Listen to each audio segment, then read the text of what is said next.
Ils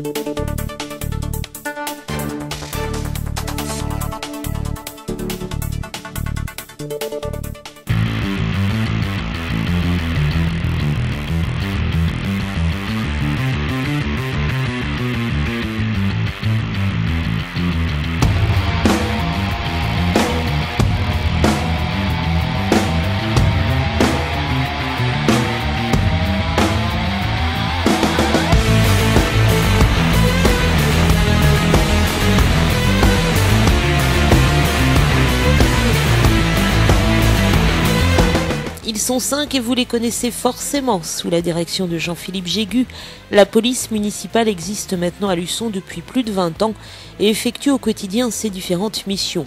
Rappelons qu'à l'origine et selon le Code général des collectivités territoriales, c'est le maire qui a en charge d'importants pouvoirs de police administrative.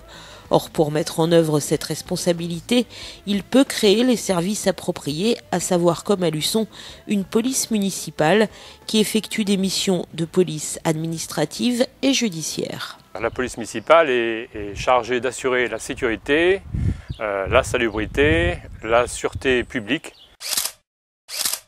sous l'autorité du maire et du procureur de la République. Donc on distingue dans ces actions deux types de choses. Donc la police administrative. La police administrative, qu'est-ce que c'est? C'est effectivement prévenir les atteintes à l'ordre public. Et donc pour ça, si on donne des exemples, ça va être toutes les missions de surveillance sur la voie publique, telles qu'on les pratique au quotidien. Ça va être les points écoles. Ça va être l'organisation, l'encadrement des manifestations publiques, les manifestations sportives, culturelles ou patriotiques. Tout ça, c'est de la police administrative. Et puis bien sûr, on a aussi bien sûr les missions de police judiciaire, donc le relevé des infractions qu'on est amené à faire sur la voie publique. Au quotidien, qu'on doit effectuer, les missions de surveillance, la surveillance des écoles, ce qu'on appelle les points écoles, la police funéraire, ce que beaucoup de gens ignorent d'ailleurs, et puis bien sûr tout ce qui va concerner les problèmes ou les différents voisinages, les nuisances sonores et autres. Voilà. À cela s'ajoute évidemment tout ce qui fait l'actualité, les réquisitions telle ou telle personne pour des problèmes et des nuisances à gérer. Voilà, quoi. Et quand vous franchissez la porte du poste de police ou quand vous les appelez, c'est d'abord au sourire de Myriam auquel vous avez affaire. Son rôle, s'occuper des tâches administratives et surtout gérer l'accueil. Police municipale, bonjour. Le premier, avant tout, c'est l'accueil des citoyens, recevoir les doléances, les rassurer pour la plupart parce qu'il y en a qui se sentent soit persécutés par des voisins, donc beaucoup d'affaires de voisinage, qui râlent un petit peu parce qu'ils ont pris un PV aussi, ça arrive.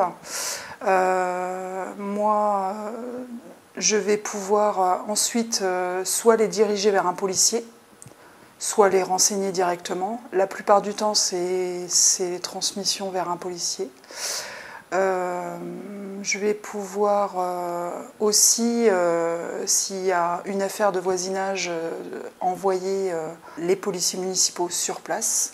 Donc je le fais à l'aide de cette petite radio qui ne me quitte pas. Les enquêtes administratives aussi, il y a beaucoup d'organisations telles que CAF,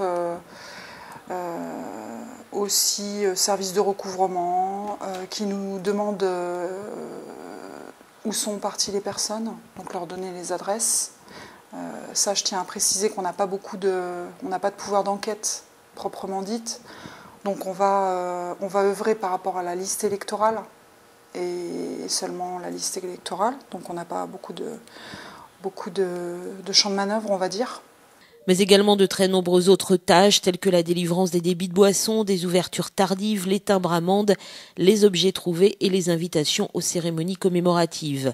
Autre travail de police, géré cette fois par l'adjoint de Jean-Philippe Jégu, Alain Portier, la gestion des droits de place lors des foires. Il faut savoir que la partie verbalisation représente à peu près 5 à 10% de notre activité générale. Donc on a bien d'autres missions sur Luçon, et notamment celle donc, de la gestion des droits de place, comme au niveau des halles, au niveau du marché couvert, comme au niveau de la fête foraine notamment, la gestion des rodateurs, etc. pour les emplacements pour les véhicules. Et en amont de la foire par exemple, chaque année, il y a un énorme travail d'organisation à mettre en place pour tout le monde. Et le jour J, le jour de la foire expo, la journée commence de bonne heure. Le travail commence tôt le matin avec l'attribution des emplacements, notamment pour ceux qui n'ont pas réservé. Et puis après, donc gestion entre évidemment les commerçants, les petits problèmes, on est là évidemment pour intervenir. Et puis après, en fin de matinée, début d'après-midi, on passe voir chaque commerçant pour effectivement leur faire payer le droit de place, donc chaque jour de la braderie. Dans les missions de police administrative, on trouve également les actions de prévention routière, des actions qui se développent plus particulièrement sous l'égide de Fabrice Grondin. Et ces actions visent différents publics. Le service de police municipale s'est engagé depuis 4 ans dans la prévention routière. Nos missions se sont axées sur 3 publics. Sur le public senior, les plus de 60 ans, sur les lycéens et les collégiens. Alors pourquoi sur ces 3 publics et pourquoi pas sur les primaires? Les primaires, c'est la prévention routière, la sécurité qui le fait. Et c'était par rapport aux chiffres catastrophiques accidentogènes au niveau de la Vendée. Et par rapport aux statistiques, les seniors est un public touché au niveau mortalité. Quel accueil vous avez de ce public? Excellent. Ça fonctionne bien? On a un excellent accueil au niveau des seniors. On a commencé à en faire un annuellement. 2012, ce sera l'année où on en fera 2 par an. Nos interventions totales sont en général au nombre de 3 à 4. Alors pourquoi pas plus? Parce qu'on a énormément de missions à accomplir au niveau du service. Et comme on dit souvent, la prévention c'est excellent, mais il ne faut pas négliger la répression. L'un ne va pas sans l'autre, obligatoirement. Et pour compléter ce rôle de prévention, le poste de police municipale ouvre régulièrement ses portes au jeune public notamment. De plus en plus, les collégiens et les personnes aussi en réinsertion viennent visiter le poste, donc on leur explique nos missions, on leur fait découvrir le métier de policier municipal. On leur montre également le matériel, ce qui permet pour eux, surtout les collégiens, de découvrir vraiment notre métier. Ils oublient parfois les vraies fonctions du policier, donc on leur rappelle un peu et puis en général ça se passe bien et ils aiment bien. Il y a des idées reçues sur le métier? Oui, souvent ils pensent qu'on est là uniquement pour la répression, beaucoup de répression, donc on leur explique qu'on est là aussi pour la prévention et qu'ils sont les bienvenus au poste. S'ils ont le moindre souci, il n'y a aucun problème, on va les recevoir très gentiment. Voilà.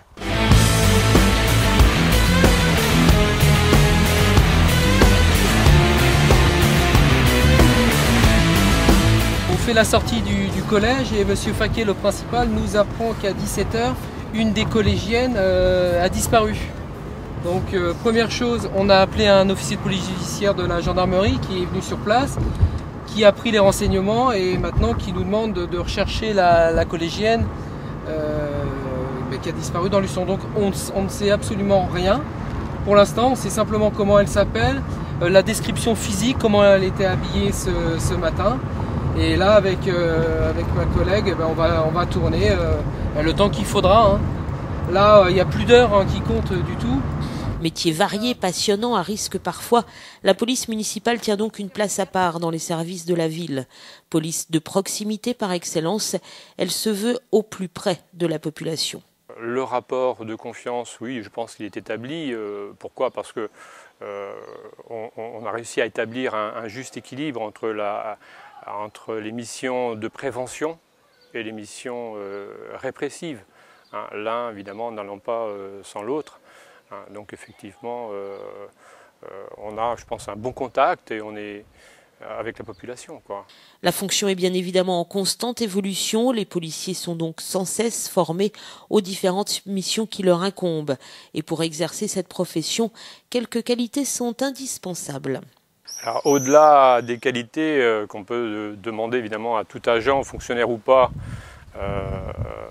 des qualités de probité, d'intégrité, d'honnêteté. On va demander aux fonctionnaires de police d'avoir du sang-froid, d'avoir une capacité d'analyse d'une situation, une capacité à réagir, parce que c'est vrai qu'on peut être amené à se trouver en face d'une situation brutale, voire dramatique. Je pense à des agressions, c'est assez rare à Luçon, fort heureusement, mais il peut s'agir aussi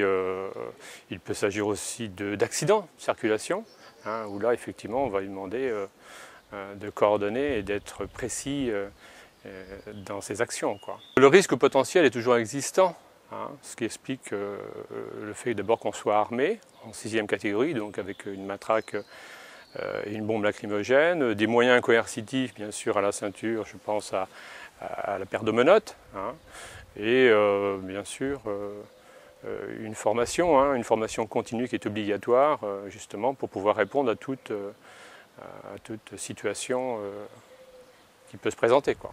Et c'est aussi pour cela qu'au sein du groupe règne une ambiance chaleureuse.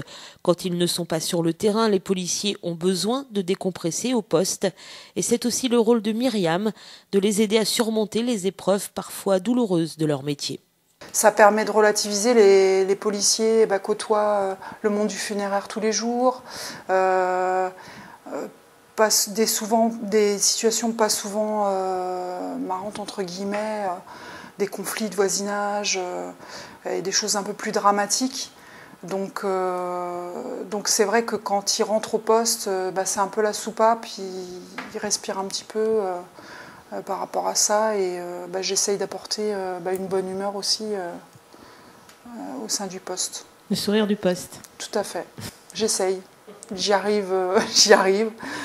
Première fonction, le café, ça remet de bonne humeur.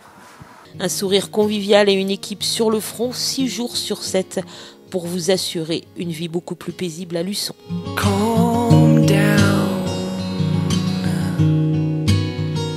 deep breaths, and get yourself dressed. Instead of running around, pulling on your threads and breaking yourself up. If it's a broken part, replace it. If it's a broken arm, then brace it. If it's a broken heart, then face it.